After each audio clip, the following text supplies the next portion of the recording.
Thank you so much for being here and for the audience. Thank you for your interest in being a part of this webinar. And, part of what we wanted to do was like capture this amazing opportunity that we had.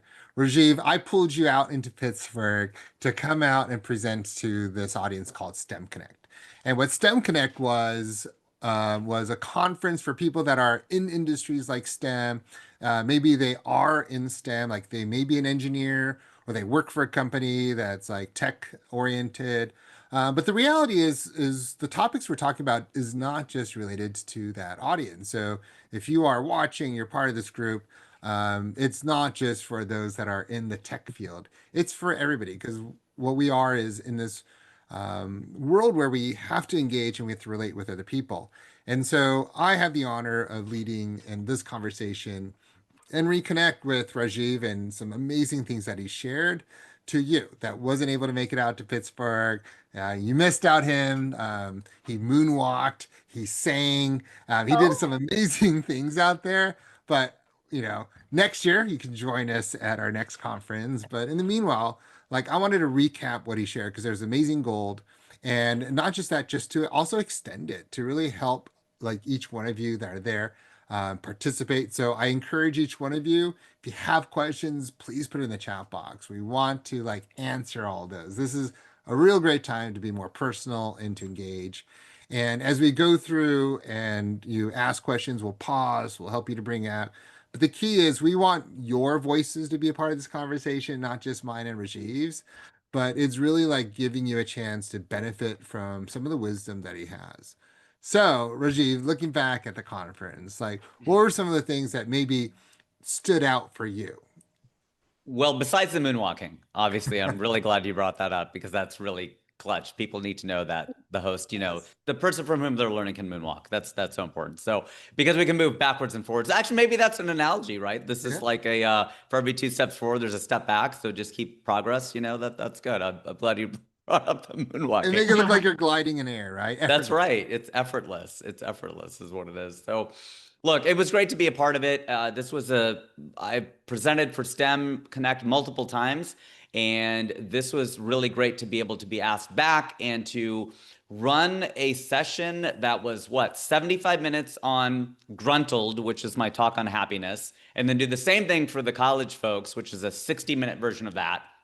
And then I ran a 2.5 hour workshop on the art of the hustle. So, how to take the lessons from Gruntled, put them into practice, develop your own plan. So, to me, that was really cool to be on stage on Thursday for like 4 hours, including the moonwalking, and then on Friday to do it again for the college people, college folks. Does that make me Yeah, sound like I'm not in college if I they're say people. folks? Yeah. Yeah, they're people. I actually Corporations are people signed too. up because I thought I was getting a lesson on how to moonwalk.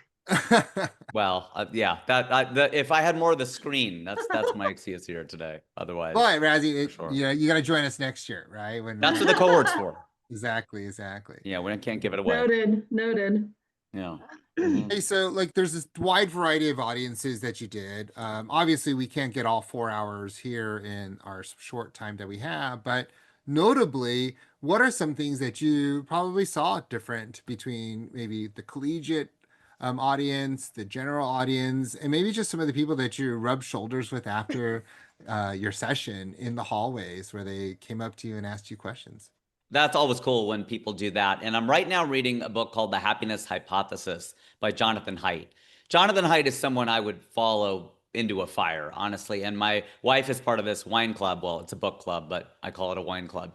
And she's like, "Oh, we're reading this amazing author named Jonathan Haidt." I go, "I've been telling you about him our entire marriage, but Jem, you're married. They don't listen to That's you. right. You never listen to your spouse. It's Yeah. regardless of gender. Someone outside has to be like, you should read this person, and then they tell it to you. Like, there's this comic who did a great bit about that. He's like, I was telling my wife said to me the other day, she goes, "Hey, did you hear that Joe and Lisa are getting divorced?" He's like, "I told you that, and I told you not to tell anybody." So it's kind of one of those situations. So Jonathan Haidt talks about in the happiness hypothesis, therapy. He goes, there are three routes to happiness that he's found. There's meditation, there's cognitive based therapy, and there's Prozac. And he's not joking about that.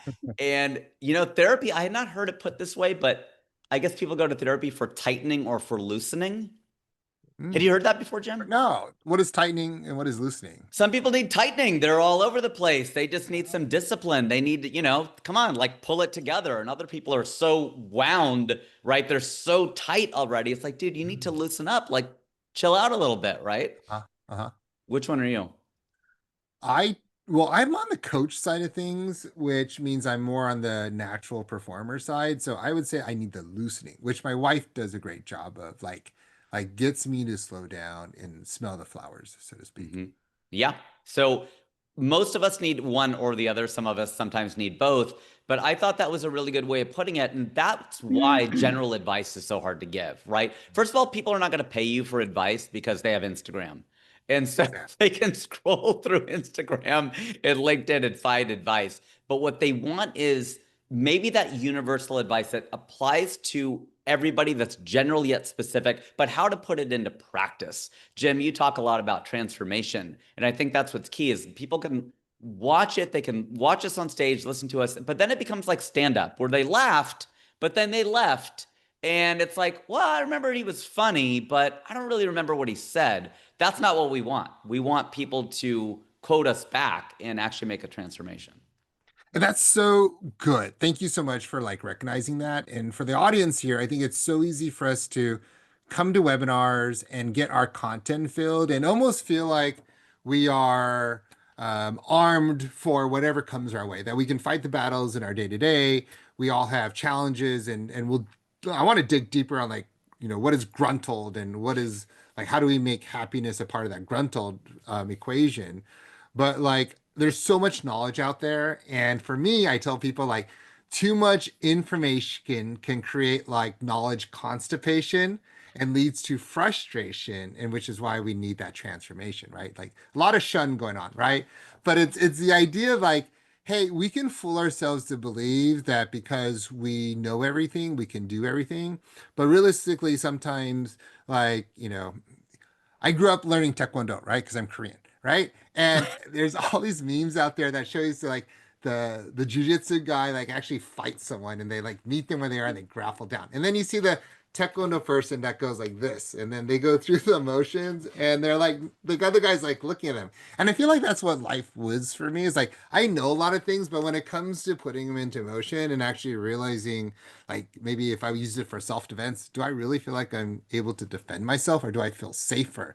And I think a lot of times, like when it comes to your two topics, like most people have an idea of it, and nobody will probably ever think that what you're about to say is contradictory or like maybe even just they would refute it. But the reality is, Rajiv, you're here because people don't know how to put it into practice, right? Right. Right. That's what it is. And because I was talking to Hersha, my wife, about this, and she goes, well, how do I frame it up to my friends like Star and some of the other people in RS, some of the people who have joined?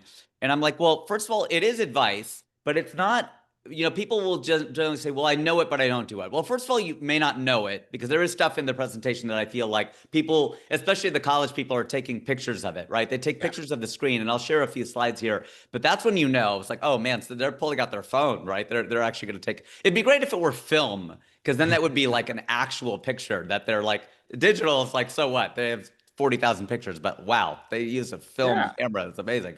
But you won't know all of it. I virtually guarantee that.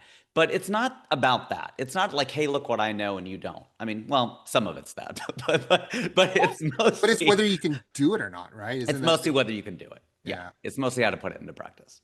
So the first one I want to ask you about is like you have this concept called gruntled, which when you first shared it with me, it's like, oh yeah, why would I want to be disgruntled? Let's take the negative part, like take dissatisfaction, take the dis out, and I want to be satisfaction, right? So take dis out of disgruntled out, and how do I be gruntled? Which I've never, it seems very intuitive, but I've never heard it before. And I think what's very important, and for a lot of you that are in the audience, like I want you to understand, like, yes, we're talking about something that maybe Rajiv created, but it really ties back to what I say a leadership competency. And what being gruntled or being happy at work really talks about your ability to lead yourself in adverse situations at work, because we can't avoid that, right? And it talks about having the competency that I would want for every employee in my company is to have wellness, have a sense of purpose, to be resilient, right? And it's also reflects another skill of being able to talk about story, to have empathy with the people around you, and learn how to communicate your needs and wants in a way that builds like a good team, right? So these are the leadership qualities that most people don't realize being gruntled and being happiness actually does. There's actually competencies tied to that. So do you mind sharing a little bit more about like what is gruntled? Like what is Rajiv's definition of gruntled? And so how can we apply that to become a better employee?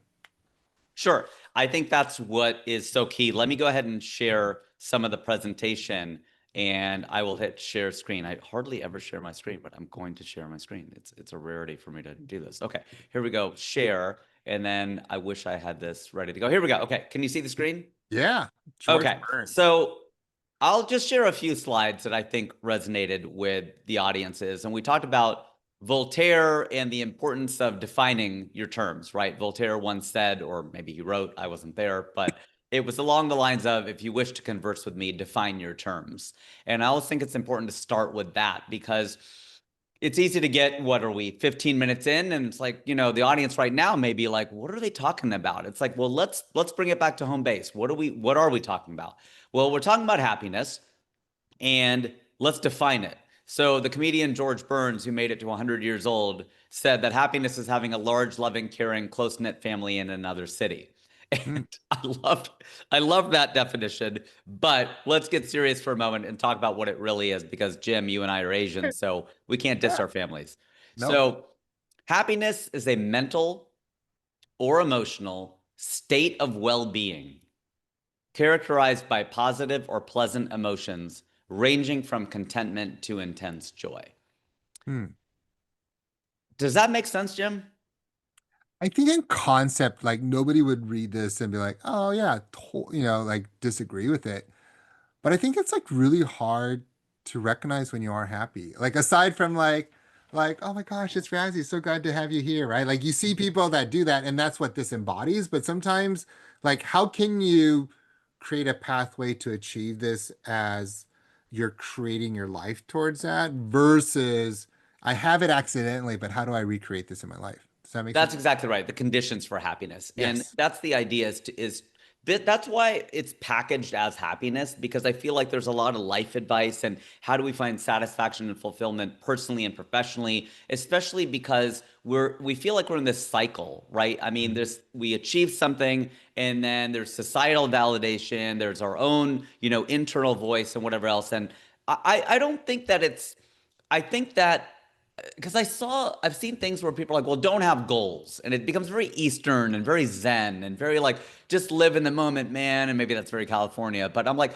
no, when you achieve a goal, it should make you happy if it's the right goal, right? So when people go, well, I did all this and then I achieved the goal and I wasn't happy, it's probably because you're chasing the wrong goal. I don't think that like if it's leaving you empty, well, I mean, isn't that what life is pursuing goals? I mean, whether that's even just raising your kids or winning a game or completing an assignment, you kind of have to have an objective. I mean, in acting class, we learned that. In the military, they teach that. I mean, so if you can go from like Hollywood to the Defense Department or Department of War, whatever it's called now, like if you're looking at all these things, like from a breadth of like thespians to soldiers, everyone has an objective. Everyone has to have something to which they're driving. So I like to think about pain and pleasure as hurricanes, tornadoes. We might get a tornado in LA, and it's reminding me of The Day After Tomorrow, that movie that came out, and hopefully it's not going to take down the Hollywood sign.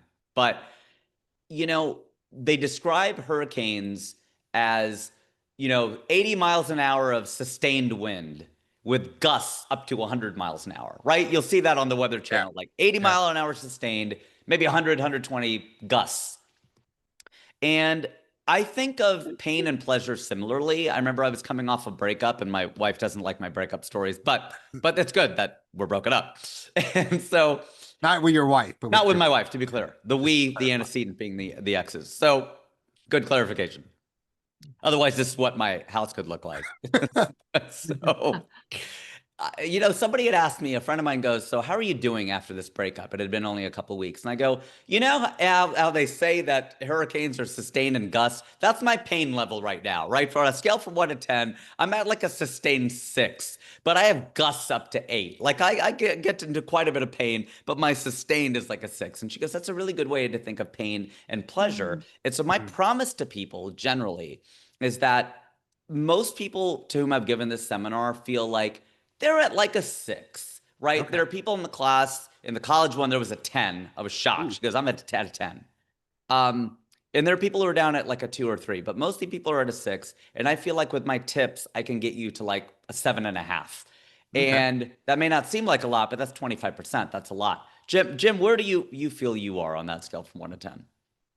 Great question. I love what you just said though. Like getting from a 6 to 7.5 is realistic because I tell people like when I coach them, like you're looking for not only just an incremental change in a positive way, but like sustain, like you're saying, like, can we sustain that to a 7.5 versus it's a flash of a 7.5? Mhm. I like to believe I'm at an 8.5 to 9. I work very hard on like keeping these like healthy practices so that the work that I've done not only becomes a new baseline of activity that I do, but like I'm able to move that towards like a goal that I have. And if I could move backwards a little bit on our conversation, like we all have goals that we want. And I think like I remember I used to chase after other people's goals or goals that other people told me I should have. Like for me, it's like my parents said, like, you should be this, like you should be a doctor, lawyer, engineer, or you should get married and do this, this, and this, and do all the things for other people. And I was almost living fractional lives of a bunch of other people versus my own life. So that after I got there, I'm like, where's my happiness? Like how come I'm not there? So back then I would be like, I thought I'd be at an 8, but I was really at a 5, right? And then like I went through my own hurricane in life. Like I've had, different times, like 12 years ago was probably the biggest part of it, but it was actually great because all the little like seismic shifts that I've had were like small little corrections that was pointing towards like the big one that I needed in my life. And when the big one happened, like I was able to like rebuild it more intentionally. And I'm still in that process of Mm. building in a healthy way versus like, I gotta grab this because someone says I need this, or like, it's like that, 2 a.m. You need a Ginsu knife in your life in order for you to find fulfillment. Like, okay, I'm gonna buy the Ginsu knife, and it's not fulfilling, right? So yeah, Right. to answer your question, I'm at an 8.5, 9, but like I could, that's a lot of work that I've gone. That is, and you should definitely not take my class because I will bring you down to a 7.5. That's my promise. So No, that's it. no, You're but I out. think That's like it's always an incremental growth where, yeah, right, like getting from 6 to 7.5 yeah. is easier than like 7.5 to 8 in a way, So, right? Like and I talk about that with the Maslow yep, paradox. You know, Maslow has the hierarchy of needs, and I talk about when you start to creep up, it's not a very PC thing to say, like to say, "Oh, it's so hard at the top of the pyramid, and people are, starving at the bottom." It's like, well, that must be nice. It's like, well, right, but your struggle is still your struggle, so it may not yes, be like a cool thing to say that it's hard at the top, but it is. Like it your is. struggle is still real. That doesn't make it any less real, and not everyone here is an immigrant or children of immigrants. Well, we all are if you're American at some point, but it's the idea of like your parents put us in this place. And, Jim, you're Asian, I'm Asian. We've talked about this, and you're the one who actually opened my eyes up to this, which is like our parents wanted us to be good at everything, right? And that's not only an Asian thing, but also it can also be black thing, white thing, whatever. It's not a racial thing, but I think it can be an immigrant thing, which is like you got to be good at everything. And the reality is that's not the society in which we live. And No. so I think there are some mindset shifts and some behavioral shifts that I can share with people to go, look, there are things that you're doing or not doing, and the things that you're not doing maybe you should do, and things that you are doing maybe you shouldn't do. And that's not to replace your entire system, but it's for you to consider some things. So I wanted to share a little bit about what I call the happiness quotient, if you're ready Yeah. for that. Yeah, let's go through it because I want to know like what's something from our conversation today that, Star TK can take away and like really ponder like, hey, I kind of knew this in the back of my mind, maybe subconsciously, but am I really doing this consciously and bring that to the forefront to actively move forward versus like, passively. Accidentally. Yeah, Yeah. it should be intentional. And Epicurus in the fourth century, he had talked about BC, I think it is. He talked about if thou wilt make a man happy, add not unto his riches, but take away from his desires. So, Mm. gender spectrum set aside for a second. What he's talking about here is it's not so much like, can I get more, but can I want less? And then in the 1940s, Arlen and Mercer wrote a song, and we probably know it because it goes, you have to accentuate the positive, eliminate the negative. And the rest of that, there's a verse where they talk about you've got to spread joy up to the maximum and bring gloom down to the minimum. I thought that was a really good way of putting it. Like, we want to increase our joy, we want to decrease our gloom. Great word. And then in the 1990s, I'm very much a 1990s hip hop guy and pop guy. And, Boys to Men sang the good times that made us laugh outweigh the bad. Now, Jim, if you can sing that or someone can sing that, get down to that octave. I will gladly have you do that. But this is a great Good song, and I thought this was times good. You that hit it. made us laugh. I'll try. If you're gonna moonwalk, I'll give it a shot. No, Yeah, but I say it's I don't want to moonwalk you back to a 7.5, and I don't want you but that's better than I could do. So, but what are they talking about? Like, what is Epicurus saying? What are Arlen and Mercer saying? What are Boys to Men saying? And they're getting to this idea of a happiness quotient, whether wittingly or not. I believe that happiness is really a very, very simple quotient, which is your perception of reality over your assumptions. And what I mean by that is, and the reason I don't like to say expectations is because people will say that to me all the time. They might say it to you too, Jim, or anyone on here, like, lower your expectations. I have yet to find anything that gets me to lower my expectations. I don't think that's necessarily great advice, but I think there are assumptions that we make, and there are the way that we're looking at some things that can help us with that. so then how do we keep this in the forefront of the mind? Like what are you able to kind of charge us this? Okay, now we know this quotient, right? But how like and it's no secret, right? It's not like you created this. You've just helped us to see something that's been out there over the generations and we've been singing about it for a long time. But like how do we do this? Like what does this look like? And maybe like, can you lead us through something that we can maybe even tangibly see a glimpse of a little bit more in our lives, even today? Like what's Yeah. something that we could do? Let me show you what the plan looks like, the calendar looks like, whatever. So people are like, well, what is it? What is it? What is exactly that you're going to help us Yeah. develop? And before I get there, I did want to share, because you asked, what is something that resonated with people? Well, when's the last time, Jim, that you felt like you had bad luck? Oh, geez. So like, it's raining out here in LA right now, right? And like, I don't know why, but I keep working on my roof and there's always a leak. And I just feel like my roof is like the bane of my existing. Like I'm trying not to like have to redo the whole roof because it's a big deal. I have solar on it, so I'm trying to like get by with the minimum amount of effort to get the maximum amount of things, but I just keep missing it a little bit. So yeah. I hear you. We can help you increase your roof, right? That's the idea, is to like to go from a Raise the six to roof, a so raise the roof, yo. So it's funny you say that, because there's a quote in my favorite film of the millennium, although it's not from the film, it's from the book by Hmm. Cormac McCarthy, No Country for Old Men. And this really changed the way I looked at life. And I think this is an example of a mindset shift where he writes, you never know what worse luck your bad luck has saved you from. Mm. And that really, I had to put the book down, when I was like, oh my gosh, that is profound in a way that I hadn't Hmm. really, but then it's putting it into practice, right? There's a first moment of truth of going, wow, that's a really good way of putting it. And then there's the second moment of truth is, how do you implement that? And there's another quote along the lines of like, for all the things that you're upset you what is it, like, all the things you're upset that you don't have, be grateful for the things that you don't want that you don't have, right? Mm. So I mean, we probably all have friends who are battling various diseases. Somehow diseases come to mind. A friend of mine has stage 4 cancer. That's been going through our mind and our hearts. And you're like, maybe I don't have that, Lamborghini or whatever it is, but you're like, yeah, but I also don't have stage 4 pancreatic cancer, right? So it's Sure. like, it gets dark really quickly, but then you have to put it in perspective of going, Mm. yeah, I don't have this, but I also don't have that. And I think we're so focused on the things we don't have, but there are a lot of things we don't want that we don't have, and we should be grateful for that. So is there like a workplace application that we can say like, hey, like I hate my manager. I feel like I always get someone that I have to report to that's really hard to work with.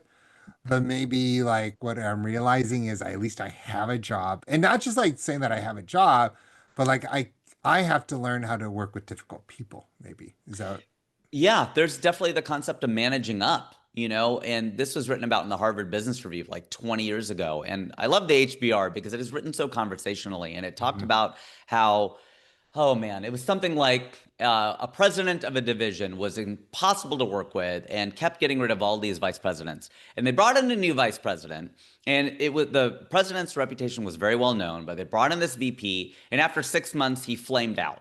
And he goes, you know what? The president is really hard to work with. And I remember the way that it ended that part of the article, and it read, everybody already knew that. And it was so great. It was kind of like you worked 6 months and spent millions of dollars to prove something everybody already knew, which is that the president is difficult to work with. Like, thanks a lot for telling us what this entire line of VPs who's come in to tell us. Like, we told you that coming in, you knew what the job was. And so they said, yes, the president was a bad at managing down, but this is an opportunity for you to manage up. How do you figure out how to manage your manager? And maybe that's the test you're being given right now. And Mm. this is an opportunity to do that, but you just say, well, I have bad luck, I have bad luck. Well, yeah, but the worst luck would be either there's a worse manager out there, you don't have a job, maybe you can figure it out and someone else can't. That's the challenge, right? Yeah. So you shared with us the happiness quotient, and we've talked about like seeing things from a different paradigm. And then, it's important to us to have Rajiv, like, tell us where are you leading us to? And versus just telling us this, like, how can you move from just doing this to us to like, how can you do this with us? Like, Sure, absolutely. And that's what I write about. And we'll share a link at the end with the cohort that's going to be starting and all that. It's, it isn't do it yourself. It's not DIY, it's DWY or done with you, whatever yeah, that is, DWY. It's done with you. And that's what people are essentially paying for. Because otherwise, if it's just like, well, why don't I just read this guy's blog? Or why don't he just downloaded me all the information? I can go do it. It's like, well, right. If it were that easy, then you would keep all of your New Year's resolutions. If it was just about learning it and going, okay, now I know it. Well, it's not about knowing it in your head, right? It's about dropping that down into your gut, your heart, your soul, whatever it is, so that you could do it. And it's not something ethereal or mystical. It's a daily practice. yeah. And, that's where this calendar comes in, the year of the hustle. And, there was a computer engineer who had just started doing stand-up comedy. And he was in New York City. He met Jerry Seinfeld, ran into Jerry Seinfeld, right? So went all the way to the top, happened to see him at a club. And he had the audacity to walk up to Jerry Seinfeld and ask, what advice do you have for me? And Seinfeld rather famously told him, get a calendar Mm, and it should have all of the months on one page. So you're not flipping it. And you need to write. Every single day you need to write. That is what this game is about, is mm, writing. And so what I want you to do is I want you to mark an X for every day that you write. And it doesn't have to be an hour or 2 hours. Just start small, 5 minutes, whatever it is, and mark an X. And a few days will go by, you'll forget about it, you'll mark another X. You have all these scattered X's. But over time, you'll get a little bit of a chain going, like 3 in a row, 4 in a row. And your only job is don't break the chain. mm. And so I took that idea with another idea that it takes 21 days to form a habit. And the reason I say it like that is there's various research. Is it 21, 25, 30? It's Yeah. around that. And so what's about 30 days long? A month. So I was like, what if you could come up with a variety of behaviors that you could start implementing in January or November or October? It doesn't matter when. And you could just start with your first activity, your first behavior, make that shift and then add something on for the next month and keep stacking them all the way until you do that for 12 behaviors. That's basically what it is. It sounds easy, but I'll tell you, like, for me, it's hard, right? Like, I think there's a couple of things that you're doing is number one, I think you're challenging all of us to not just flippantly say, I want something or I want to become something or have the ability to do something.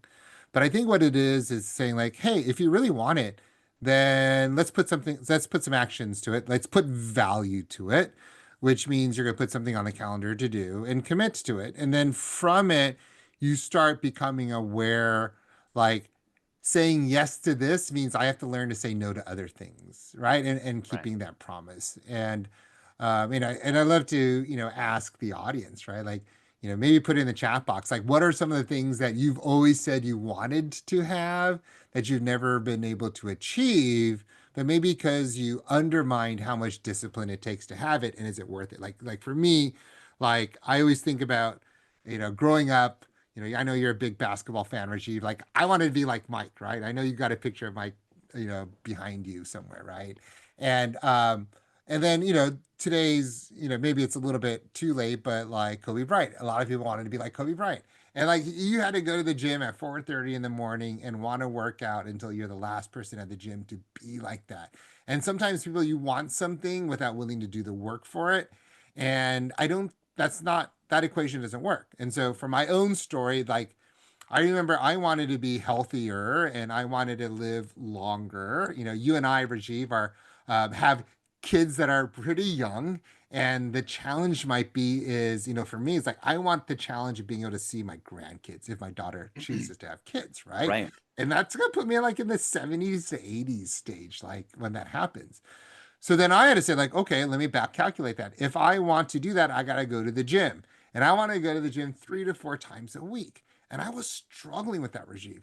And what it did was like putting a calendar like this together to say, hey, if I'm going to go to the gym 4 to 5 times a week, I got to put it in my calendar because I have to say yes to that and learn to say no to other things. And then Mm. what I found out was like, I can't. I couldn't figure it out in my schedule, waking up at 7 a.m. in the morning and going to bed at 10 o'clock at night. So guess what I had to do? I wake up now at 4:15 every single day. I go to the Jeez. gym by 5. I wake up because it's the only time I have me time, but it's the best time because now like I go to the gym 4 to 5 times a week. And if you follow me on Instagram, like you see, Yeah. like I also track it. Like I have this calendar. So I know this system works, Rajiv, is what I'm trying to say. But more than like getting a calendar, when they walk with you through this cohort, Rajiv, what else are you going to go with them Right. to help them understand like the discipline that it takes and helping them to make more of a commitment to themselves is how I would probably say it.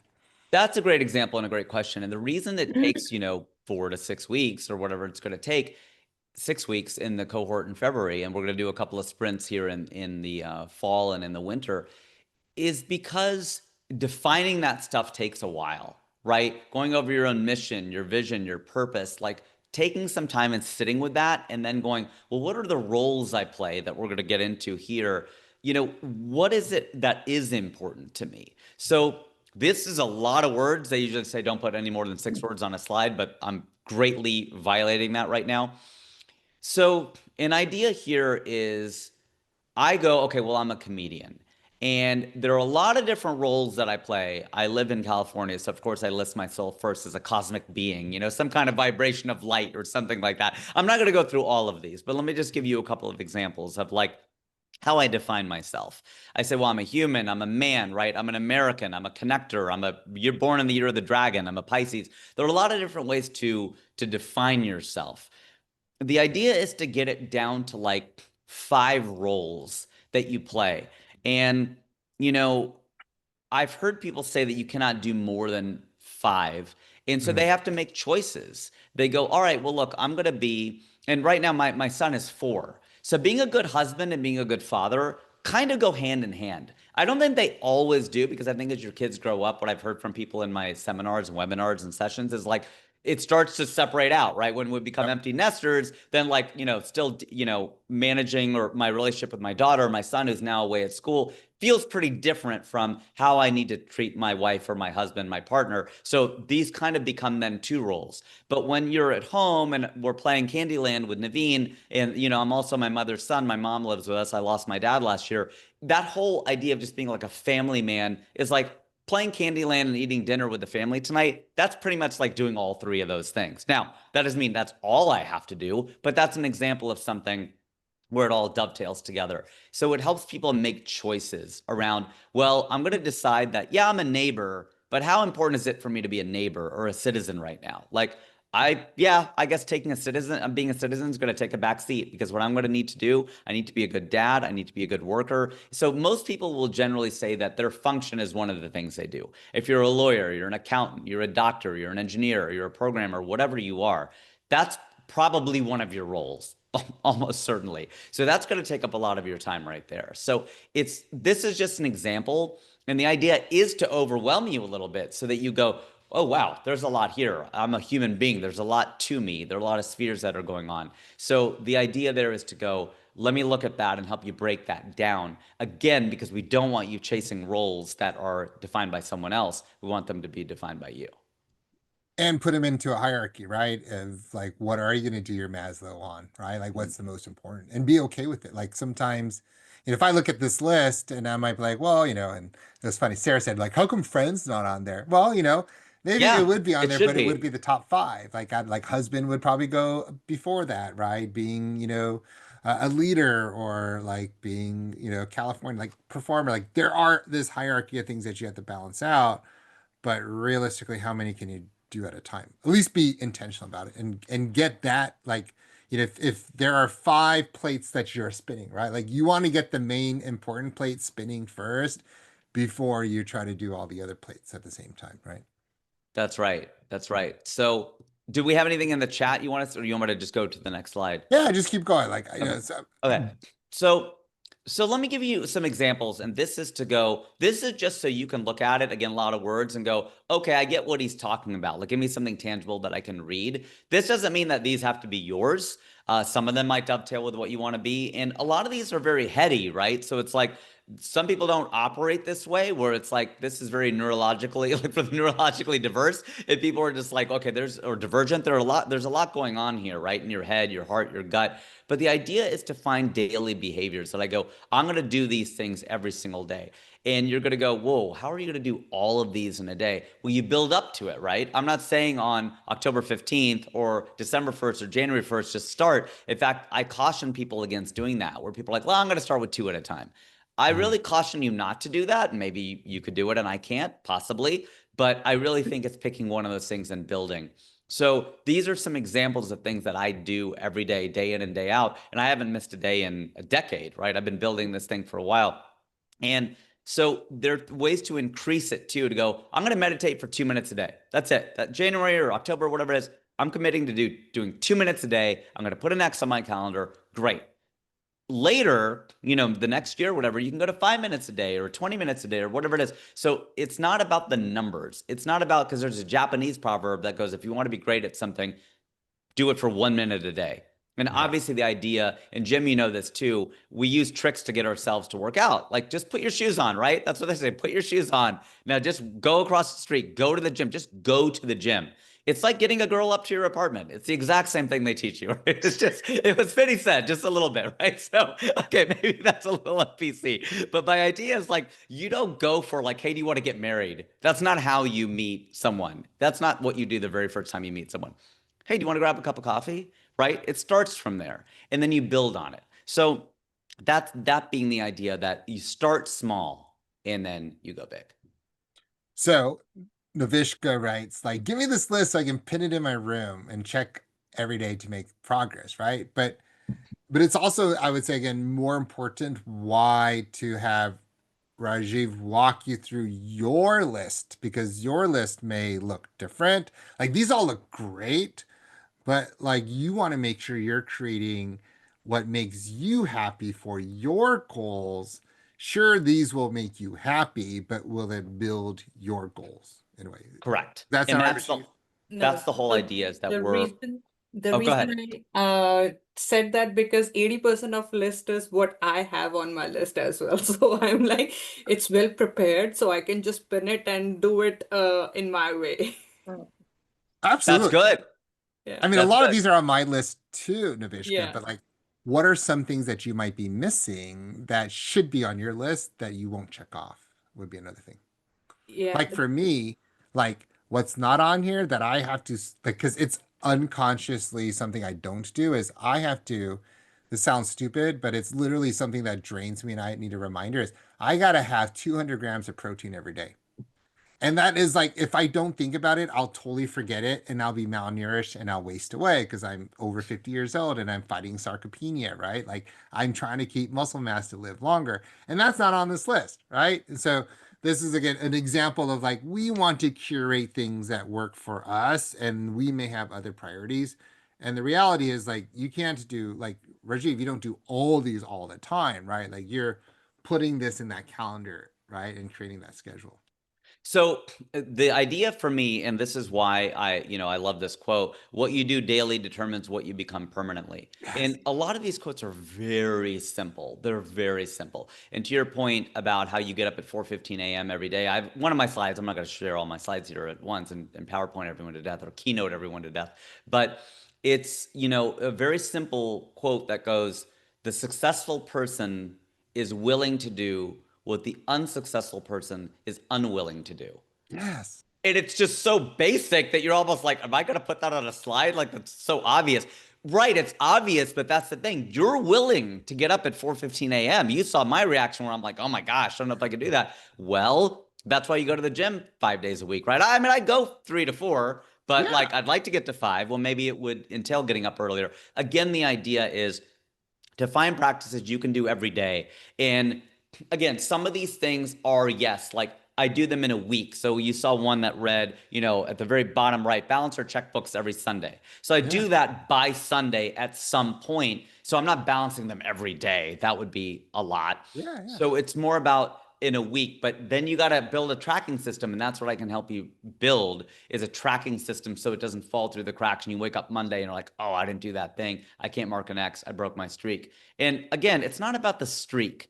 It's about the building these behaviors that what you become permanently. What I'm wagering is that by doing these things, you will be happier. And by putting these things on your plate, it will remove time for you to go, well, I can't watch 4 hours of TV a day if I got to do all this. Exactly. Oh Because my also, gosh. like Yes. it will move you away from scrolling through TikTok and Instagram because you're like, I got to read my book for 20 minutes. By the time you do all that, that's like how they tell you sometimes, just cut the amount of meat you're eating. Not for you because you need protein, but double the vegetables. We're not telling you to cut meat out of your diet if that's hard for you. I think a lot of people should, but that's not for me to say, right? And I eat meat, but so I can speak from a place of that. But it's also coming from of like, you can do these things in degrees. And I Well, think it's people have a doing the hard time with that. healthy, like, so it's doing the healthy things and putting them in a schedule to do so you can cheat. Like for me, like, like it's hard. So then I realize like, and it's also an awareness, like when I'm not achieving it, like, why am I doing the same thing hoping to achieve it? It's like, okay, I'm going to do something else. So for me, it's now like I have 4 protein shakes a day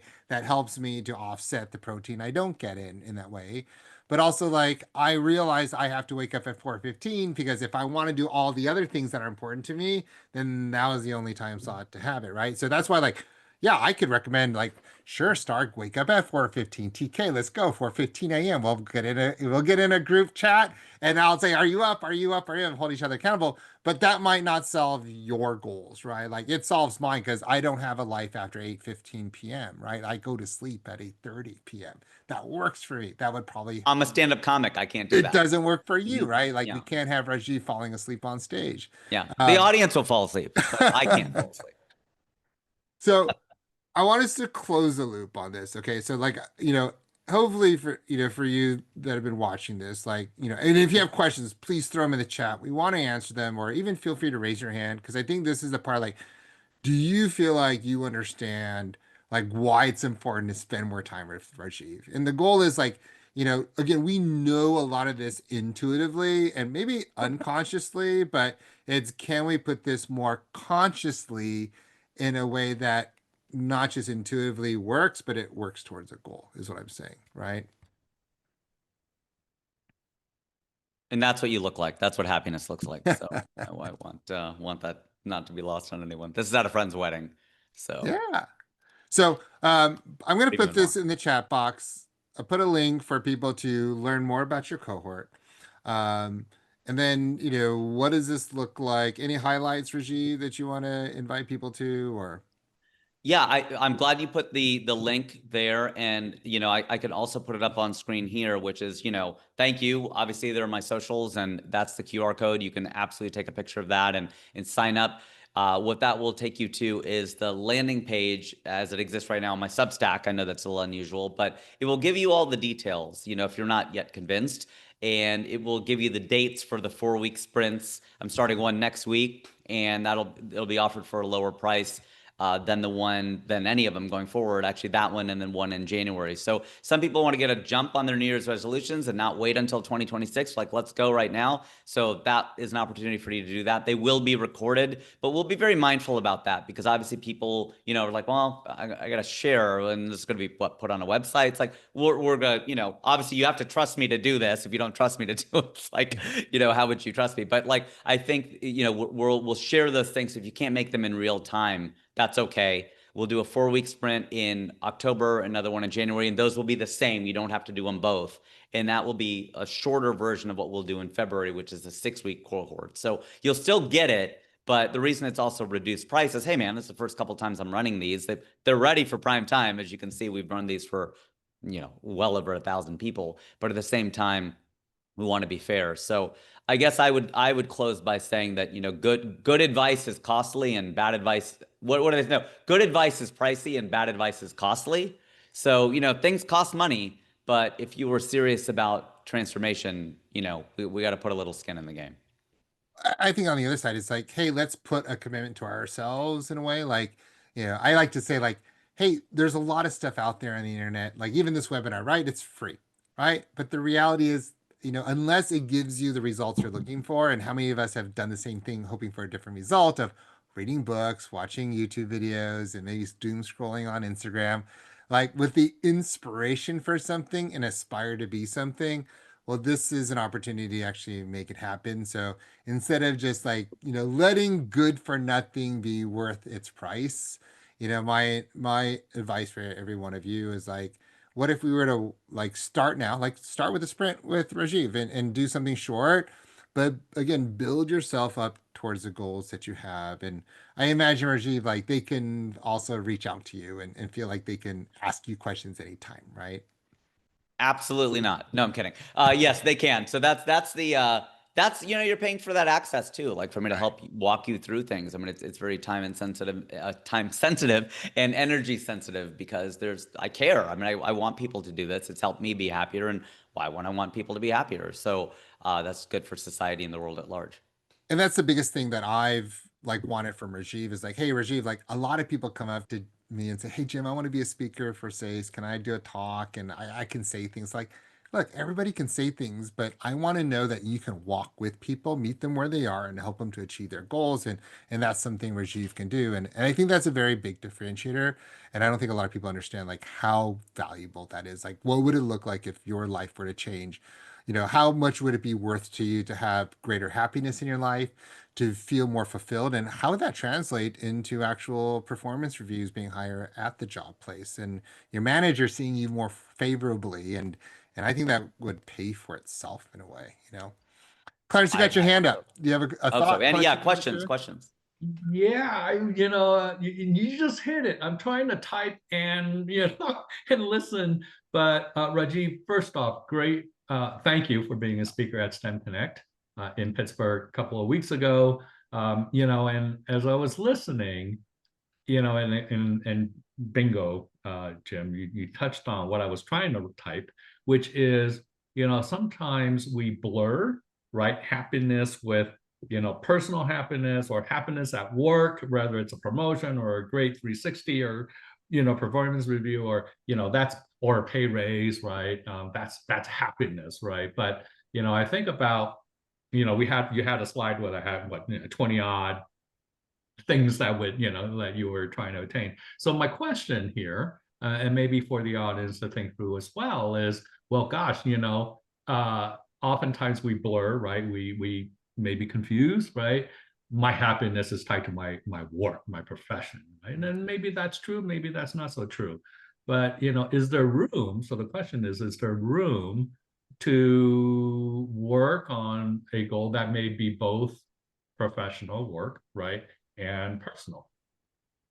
Absolutely. This is holistic because, that's why I have an issue with like work-life balance because work is part of life, right? And all of us, I mean, certainly pandemic and after, but dude, you run to no one goes to the bank anymore. Maybe a bad example. You can just do everything on your phone, but we would run out during work sometimes to go to the bank or run an errand or whatever. Why was that okay? Well, because you're logging time at like 11 p.m. at night and you were doing all these things like, the company is getting a lot out of us. Like, I mean, certainly, especially working from home where you're not dividing that line. So I think giving people tips for professional stuff is great. And there's a lot of that in here in the course where people go, okay, that's actually helping me at work. But the idea is helping you at home, like like you're saying, blurring that line. The line's already blurred. We may as well live in that world. Thank you. Star,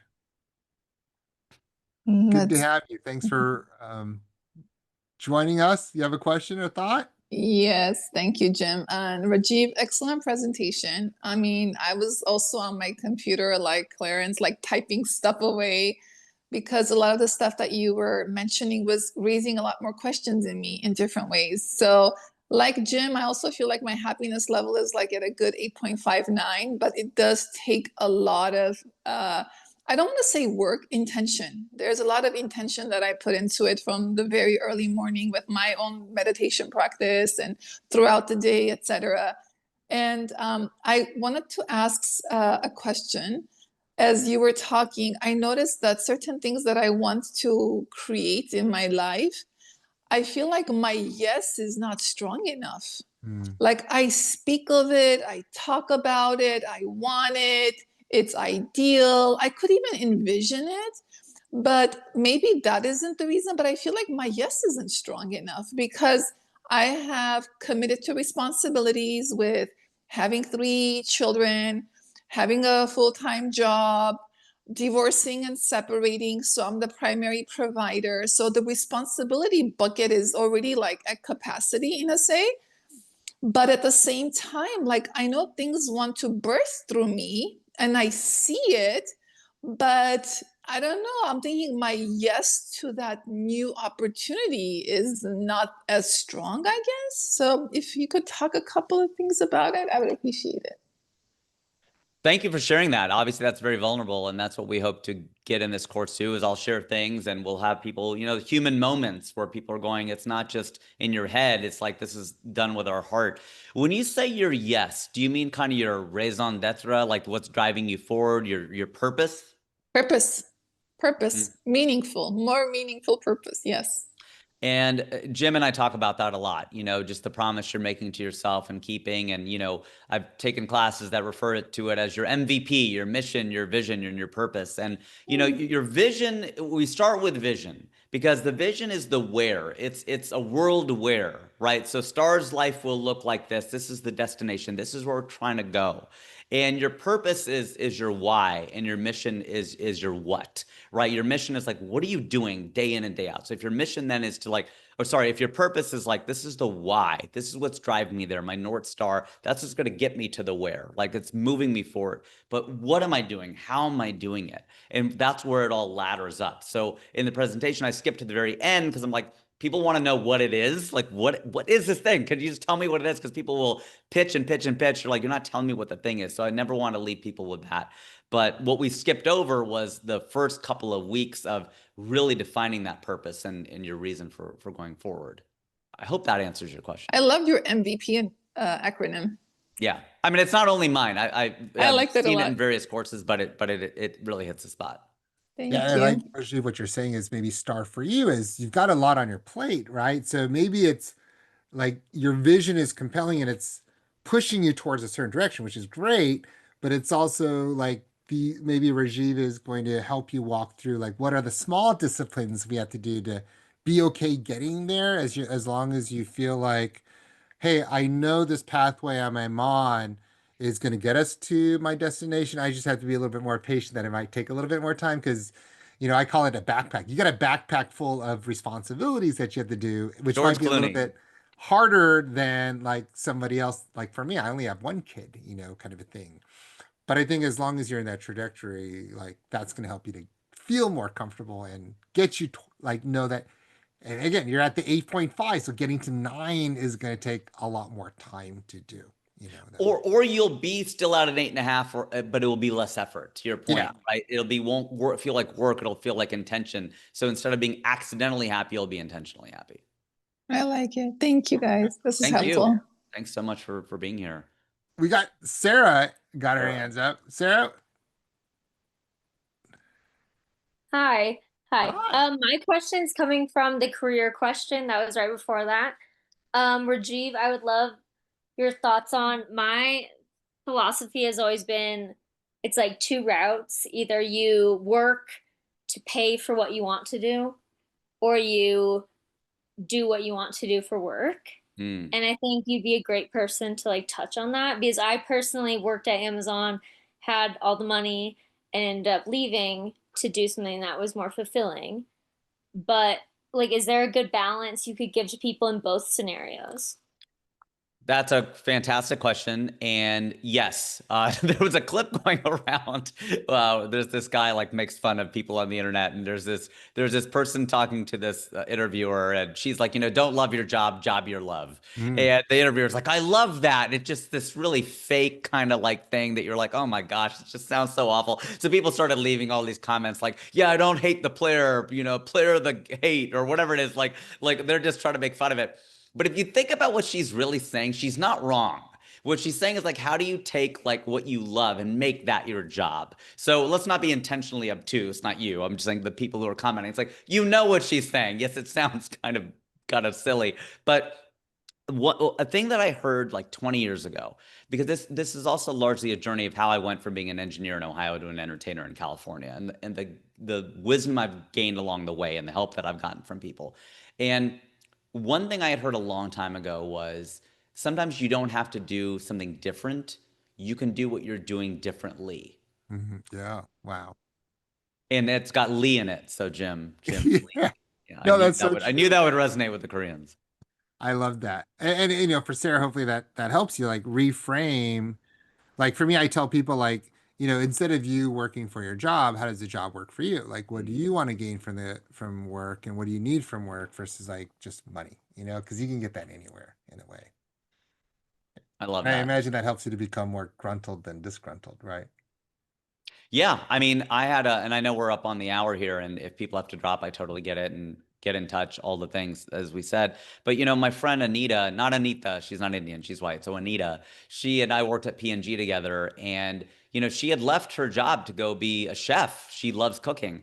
And she did it for a while, and she hated the accounting and the marketing and catering at scale and all the things she had to do to keep her business afloat. And the saddest part about that was not that the business collapsed. It was that she grew to hate cooking. And she Mm. goes, I destroyed my love. Like, that's what I love to do more than anything. And now I hate it. And she came back to P&G. P&G is a great company, brought her back on. And she grew that love of cooking again. And it took a while because she was so bitter from what had happened. Use a taste analogy here. She was so bitter from what happened, and it grew back. So sometimes, doing what you love to do, you got to go feed yourself with it now. You got to go make money doing it. Like, that's why, I think, being out here in Hollywood, when I first got here, I'm like, man, community actors, what a bunch of losers. Like, they just act in their community. That's so lame. But you get to a point of wisdom where you're like, I don't know, man. Maybe that's it. Maybe like community acting is a great thing to do. Let me just put Shakespeare at the park and let me try to do that. Then I'm going to raise a family and have, this could be my outlet. I'm going to have fun. I could be a better actor. I can be more present. I can, access my characters. I could do all the things that actors are supposed to do better when I don't actually have to do it for a job. It's just going to be my passion, my love. So my Yeah. advice is not quit your job and go be a stand-up comic in LA. It could be that, but that may not be it. Well, Rajiv, we have ran out of time. It's past the top of the hour, believe it or not. I do feel like, Rajiv, time flies when I talk to you. You just make Same. put things in perspective, right? And I love how you use comedy and jokes as a way to help frame, like, see things from maybe a broader perspective, but also be willing to open up and allow us to delve in and be more um open and honest. I like that. And like, Star, thank you for sharing vulnerability as well, because that's when we really could look at the heart of the issue, right? And the heart of the matter is always the matter of the heart. And look at the heart. And almost, Rajiv, you were like a cardiac thoracic surgeon that really opened us up, see what's inside, and help us to like really evaluate, are we doing the right things that we need to do to Are you sustain saying I'm our finally a life? doctor? My parents can finally be proud. Finally. You have to get that in there. Let's go, But thank you. Thanks to everybody here that joined us today for engaging, asking questions, being here. I put in a lot of links in the chat box. Please check them out. It's to Rajiv's cohort, to Rajiv's profile on LinkedIn, as well as our profile of SACE to join in on a bunch of webinars that we have coming up. And hopefully you'll have a chance to explore each one of them. And really, be intentional in your life. We want each one of you to thrive in what you have. And in Rajiv's place is become more gruntled and find the equation for your happiness in what you have. So with that, thank you so much, everybody, for signing on. Love to have you here.